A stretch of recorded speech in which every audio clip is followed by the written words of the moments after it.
to Mm. climb the corporate I ladder. know. It's interesting because metaphorically speaking, there is no ladder.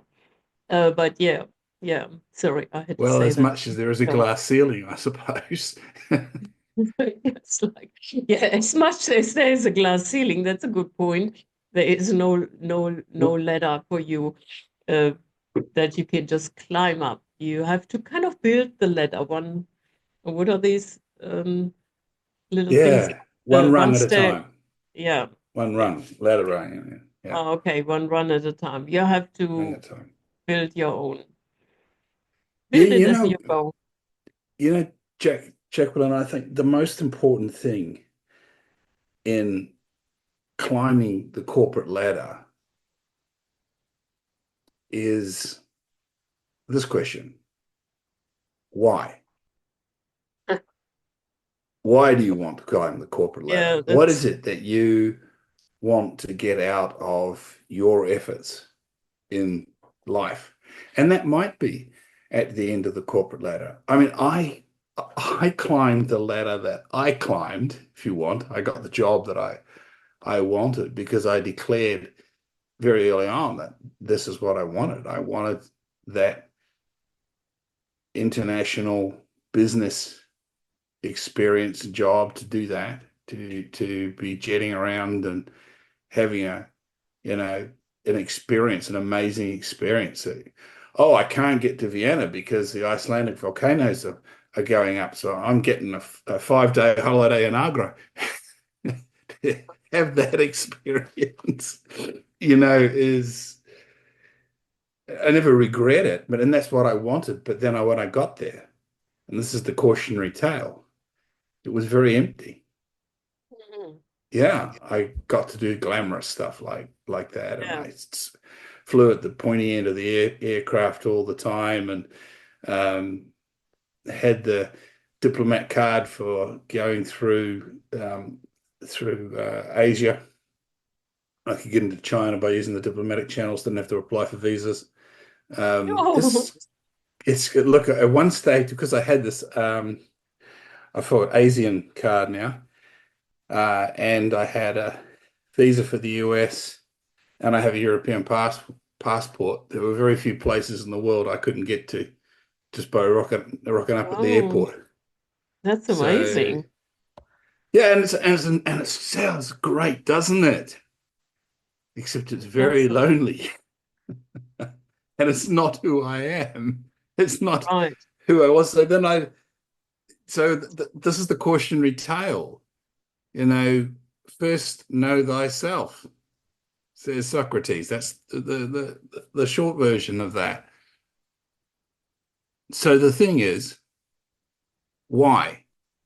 And I'm not saying that you shouldn't do it. Why not do it? Why not? We have to have leaders. We need corporate sector. One thing I don't like seeing is when the corporate sector gets bagged because they're saying, oh, those greedy people, they take all their money and la la la la la. Well, newsflash, we wouldn't have the standard of living that we enjoy today were it not for the corporate organizations that are able to provide us with the products and the services that we demand.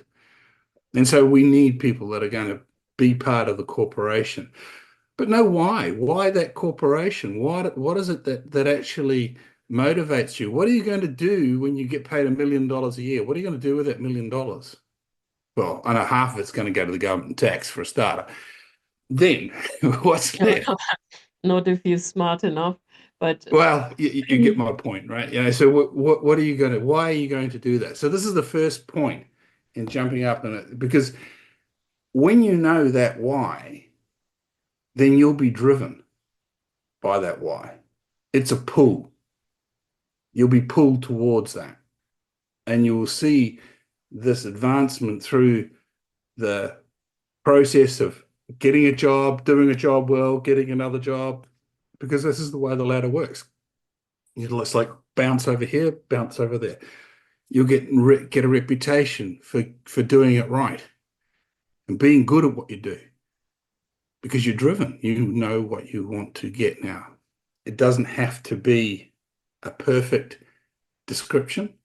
In fact, I think that's a bit of a problem when I was much younger, we were told that, oh, if you want to achieve a goal, you need to be able to, like, if you want to have that Jaguar, you got to be able to smell the leather seats, know what it looks like on the inside, right?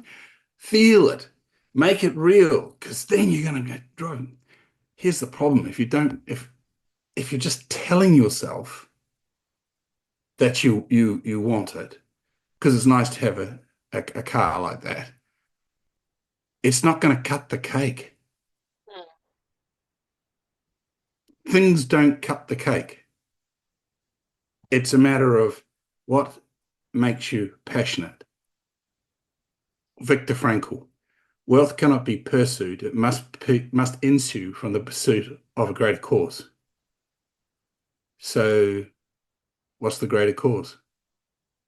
Sorry, Jacqueline, I've dominated that first part, but I'm really That's very passionate that's about that, that's obviously.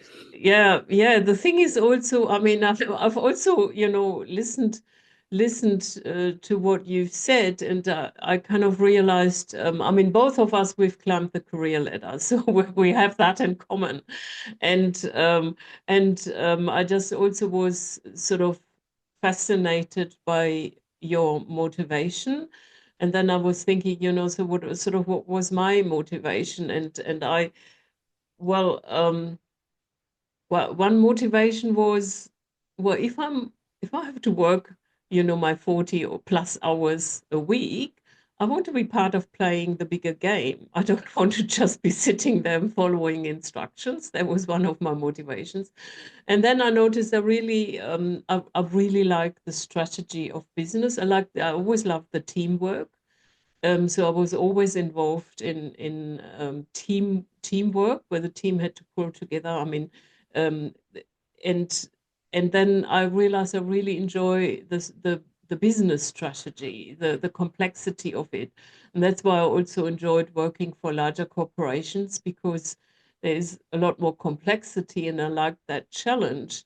And and it is also interesting because during that time I also worked on myself, and I needed to sort of look at, at certain phases in life. So what would be my next step? And then there was this daunting step. I remember at some point where my next step was that I would become a manager of other managers. And I was like, oh, that's a big step. But the thing is, it's like, oh, other managers, they can tell me stuff.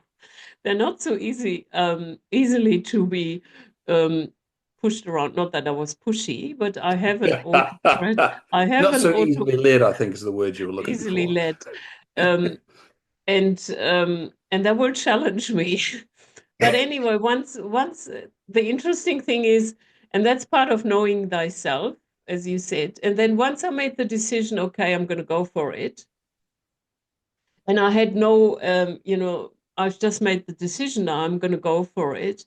And I couldn't see it happening in the company that I was working for. But lo and behold, a few weeks later, that opportunity popped up, and I thought, oh, I'm perfect for that. And it sounds very easy, but I also find that when you then make the decision in some form, shape, or form, the opportunity will show up. And it's not that you don't have to do anything for it, and may have to go out and find another job. But I found that throughout my whole career, each time I thought, oh, what would be my next step? What do I like to do? And I saw it also as playing a game. It's a game. And one Yeah, of so my managers said also to me, it's like sometimes you win in a game and sometimes you lose in a game. So, don't get too attached to when things don't go right or the way you want it. And then I realized, yeah, it's a game. Let's play a game. I want to play mm, this game, and then I want to play this game. And the world's caught up with you now because we're gamifying just about everything, isn't it? All the learning programs and that sort of thing have become gamified, so as you get points and whatnot. But I want to ask you, Jacqueline, when you were looking at taking these steps, um, were you talking to people about what you wanted and what you were thinking? And if you were talking to people, who were Absolutely. you talking to? Absolutely. I told my manager, I want to, and they all loved it. But the companies want people who take on responsibility. I did this in my first interview in when I migrated to Australia. I wasn't even so aware of it, but I said, oh, I just um, kind of told them, yeah, I'd like to become a team leader and then a manager and blah blah blah. And they companies like that. Um, And that this is a really important point, Jacqueline, because you don't know, when we talk about taking conscious action to move towards those outcomes that you want in the world, one of the most important ones is to tell people, is to talk about it, what you want. So how do you Yeah. climb the corporate ladder? Talk about it. About it. Talk about climbing the corporate ladder. Don't leave people guessing as to what you want and where you want to go. Because you don't know who's listening. You don't know what opportunities there. That's And right. I got the feeling you were talking about before that you had this idea that you wanted to go into a certain role, but that role wasn't available in the company you were in. But then a few weeks later, it just popped up. How did that happen? Was it another company where you saw a job and you applied for it and got that? No? So how did that No, happen? it was within that company because the company was restructuring, and they needed a manager for the team that I was in. I was Right. and that was a perfect role for me. It just showed up and I thought I couldn't believe it. So isn't that interesting? You talking and then it just shows up. And the thing is, I also Never want to make underestimate the universe. Sorry, Yeah, Jacqueline. I also want to make a point of it as such because there is a lot of talk about the law of attraction, which I'm also teaching. And sometimes people Mm, get a little bit deluded by, oh, I just tell myself this is what I want. But the thing is, I've done the work. I have prepared myself mentally. mm, I was looking at myself, what's my next step? It was scary, mm. but then I took it on. So there's a whole process in it. Just saying, oh, I want this role, and then it shows up.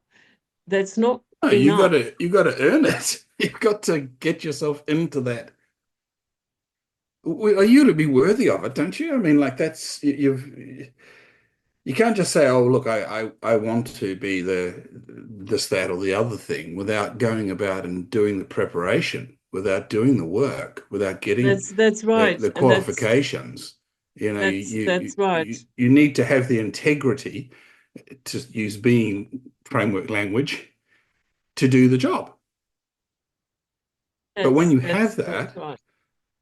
open your mouth, talk about it, and you know, let the And universe deliver for you, which is what it did for you and for me. Because, I got into to Roxelle by going ahead doing my MBA, and then international business, and then deciding I really couldn't stay in the company I was with because I wasn't going to get the opportunities, and just wasn't going to happen.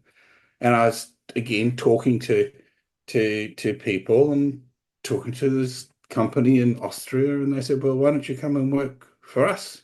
They actually wanted me to go and work in China to start with, to run the Chinese operations, but that didn't happen.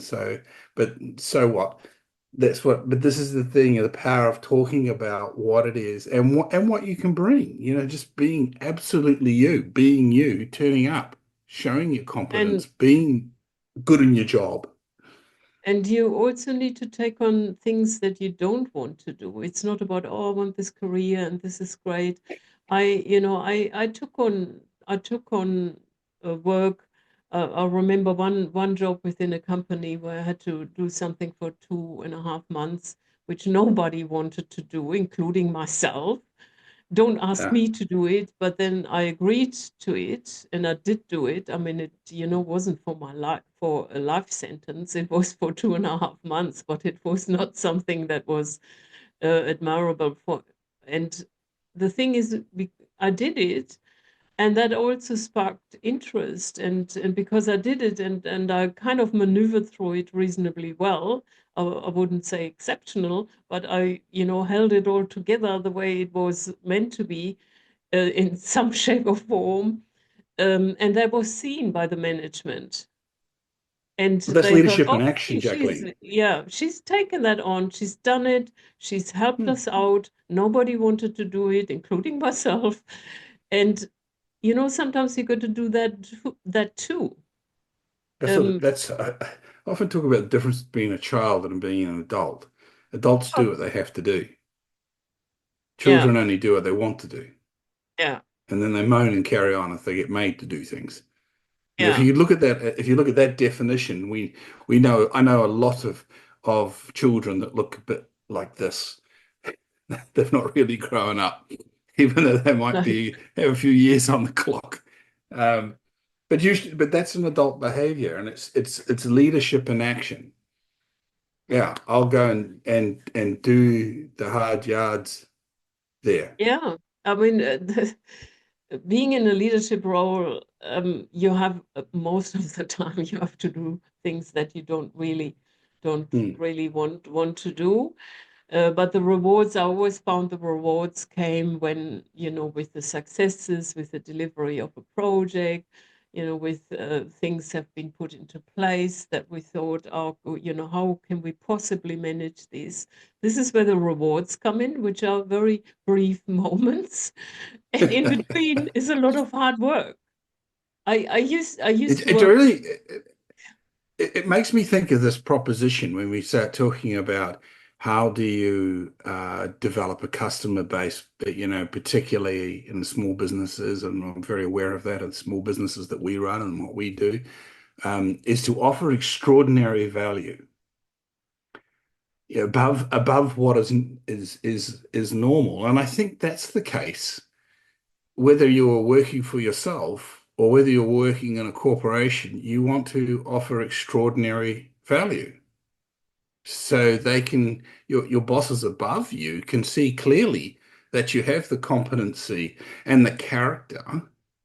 So I'm going to go the entire thing, right? So you have the courage and the character to do the right thing at the right time for the right reason. Okay, so this is an encouraging reason why somebody would hire you and move you up the line, because you keep acquiring the information and knowledge that you need. You get somewhere, you go, oh, okay, I don't, perhaps not as competent in this area as what I need to be. So I go about learning it, or I go about hiring to cover it. I show that I have the competency to cover that level. And I suppose that does lead inevitably to being promoted to your level of incompetence, as they say, but maybe not. Ideally, you stay. And I don't think there is a reason why a normal, intelligent human being can't be competent throughout their career. But I would Yeah, say this: the motivation for what you're doing and why you're doing it is super important. Because, and I just speak from personal experience, because when I turned around and the money wasn't enough, and the freedom to go wherever I wanted, do whatever I wanted wasn't enough, or the price that it was exacting from me was too much, that's when it all fell apart. yeah. Yeah, if it's that's a really good point, because it has to be for the right reasons, Mm. and you need to be really clear why, the why, as you started. Why am I doing it? Why am I doing that? And yeah, just sort of, there's nothing wrong, wanting a nice house and wanting a nice car. There's nothing wrong with that. But if it's too much focus on that, and the fulfillment comes, as you've explained, the fulfillment comes from your everyday work. I'm doing the best I can. I'm really fully present. I'm fully behind this. This is where the fulfillment comes in. It doesn't come in at the end, oh, we've delivered this project, now I'm going to get a bonus. Of course, that's great. And I can buy myself a nice car, which I also did. And, Hmm. and it's fun. It's really cool. But it's not the only reason. And what I'm seeing also sometimes these days, um, because we're so connected to this social media network, and it can really distort reality, and it can present a reality that looks nice and glossy, and oh, it's so easy, and you just do this, or the laptop, what is it called, laptop lifestyle, which I personally find very boring. But it can, people can be misguided, seeing it's all nice and glossy and easy, and I should always be, getting nice jobs, and I'm the manager, and yet no, this is not what it. Life is gritty and dirty, and Mm, it's challenging, and you're going to fall on your nose, and you're going to have to do mm. stuff that you don't want to do, and and that can be distorted these days by this permanent access to social media, and that can give a sort of mental model of something that is not reality. But having said Yeah. this, by being gritty and dirty, or challenging, this is where the rewards are. Yeah. And So I had a wise old sales manager once who said, never forget, John, where there's muck, there's money. And that's a good one. he's dead right. He's dead right because nobody wants to go near the muck. But there's good money there to be had. So, it makes sense. And I think this is about character. And I do acknowledge the threat of social media. In fact, that threat and that horse is well and truly bolted.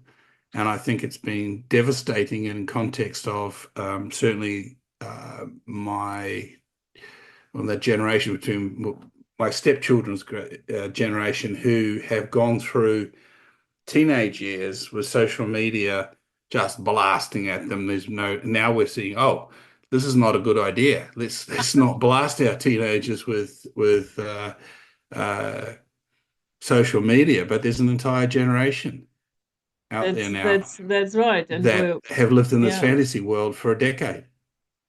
yeah, And for crusty old bugger like me, that's a very small part of my life, but for them, it's half their life. that's right, and they're So so it's young, and hugely they influential, and these misconceptions on what it is to what is needed in order to be successful are well embedded. And this idea that, oh yes, it's all coffee machines and water coolers and nice conferences, and just occasionally somebody might get grouchy with somebody. No, no, when the pressure is on, the pressure is on, and it will get gritty and it will get ugly, and sometimes it's completely and utterly out of control. I mean, what's coming to my mind at the moment is a shipment of paper from Australia to Saudi Arabia. Now, I don't know if you know the ports, but if you don't get your containers off the ports fast, it starts costing you an awful lot of money oh and yeah, devanning and whatnot. Um, Papers hadn't arrived. DHL, oops, maybe I shouldn't have said that. They lost them. They lost them. So papers were sent, one of the very few failures, and the only one I know of in my 10 or 15 years of dealing with them. They got lost. And these containers are sitting on a port. And all hell is breaking loose. And you've got to be able to manage your way through that exceptional because it's like never happens. But it happened. This is the sort of stuff that can go wrong, right, Jacqueline? yeah, yeah. I mean, and The and unexpected you happens. you never know what's around the corner. I mean, I used Mm. to say, or I've seen it all until the next challenge, and then oh, I didn't see that coming. It's like You're tempting fate. it's like uh, some things can go wrong in so bizarre ways, and then Mm, as a manager you have to deal with it, and there could be situations, as you just outlined, something you've never had to deal with, but mm. you and yeah, so I mean, um yeah, climbing the career ladder. It's a challenge, but I think I think you the clearer you are of why you're doing it, the more that will help. And that why might change. In fact, I'll guarantee you it will change. It And will change. even Yeah. if it is to degrees, as you get clarity, as your world changes, as you have children, as your parents pass away, like just the events that are going on uh, in anybody's life will change you and will change your perspective, and that's okay because then you can adjust. But I think That's that right. the character that Jacqueline is talking about here, that it gets gritty, to have the character to choose to do the job that nobody else will do, even if you don't want to do it either. Yeah. And you do that in Yeah. service and you provide that additional value. These are the things that people need to remember. One other thing I want to add in here, Jacqueline, I worked with a consultant back in New Zealand, and he was just talking about employees um, rocking up for their annual increment. The idea is that because inflation's gone up, therefore they need to be paid more. Now, Josh always asks this question: so, what additional value are you bringing to the company? He was in broadcasting, by the way. He was a consultant in broadcasting, and he used the example that in New Zealand, because in New Zealand, te reo Māori became a big thing to be able to speak Māori. And so, that would be a way in which a broadcaster could actually bring extra value to the organization because they've gone out and learned to speak Maori. There's extra value. They've learned to do some other skill, brought some other thing to the table, and that made Mm. them stand out as an employee versus the one that says, "Hey, I've done a good job at what I've turned up. I've done everything you asked me to do." But the one And that does something that they haven't been asked, yeah. that's special. That's what and makes a and difference. that's also bitterly needed these days, like going the extra step or the extra mile, and it doesn't have to be so much. And I mean, years ago I was reading this paper. I mean, I can't remember precisely, unfortunately, and I don't have a copy of it, but it was talking about what sets a champion apart from a good solid worker, someone who can go to the Olympics versus someone who is a state, or country level competition.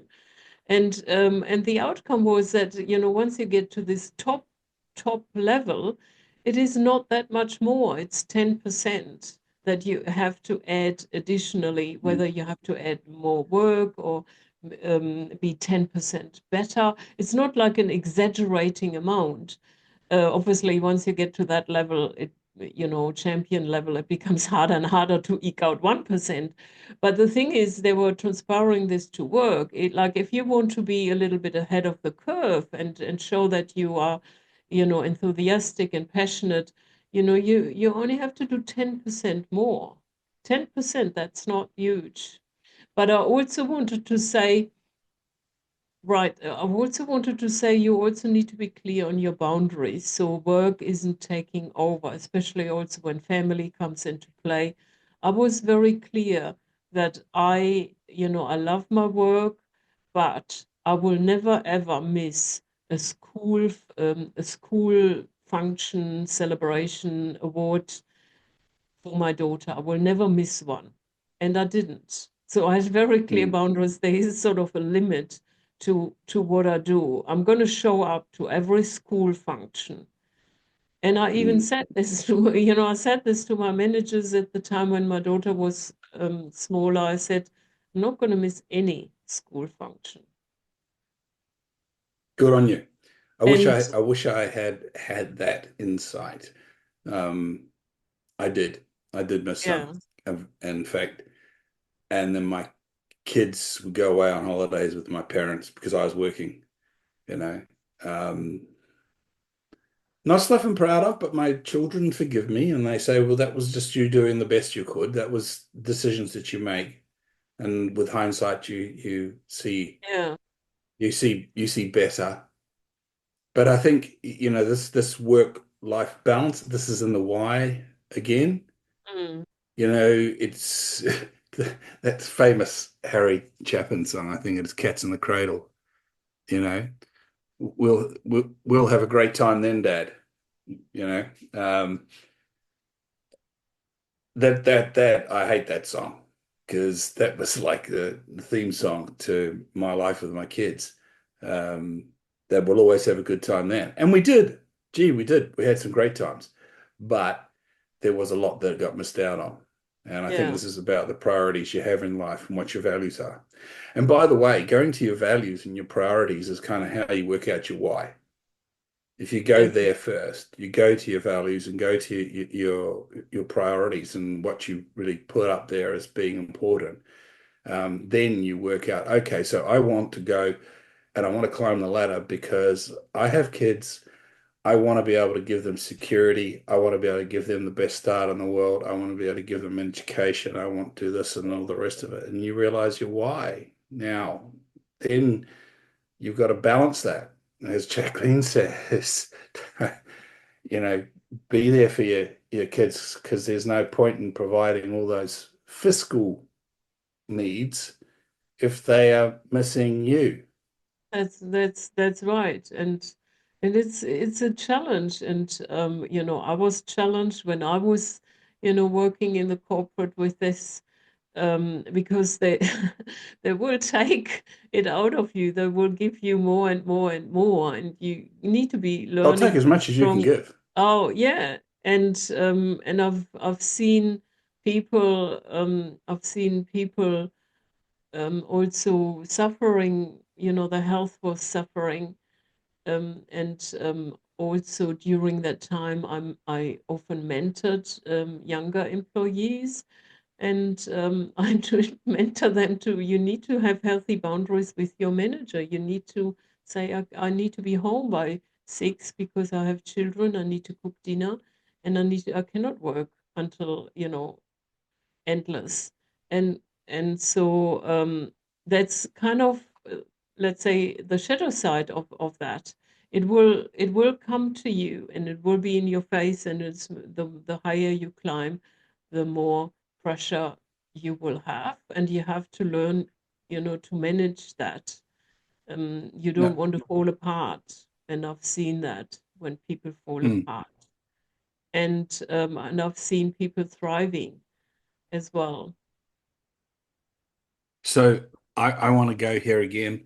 I know I throw the infomercials in all the time, but the being framework.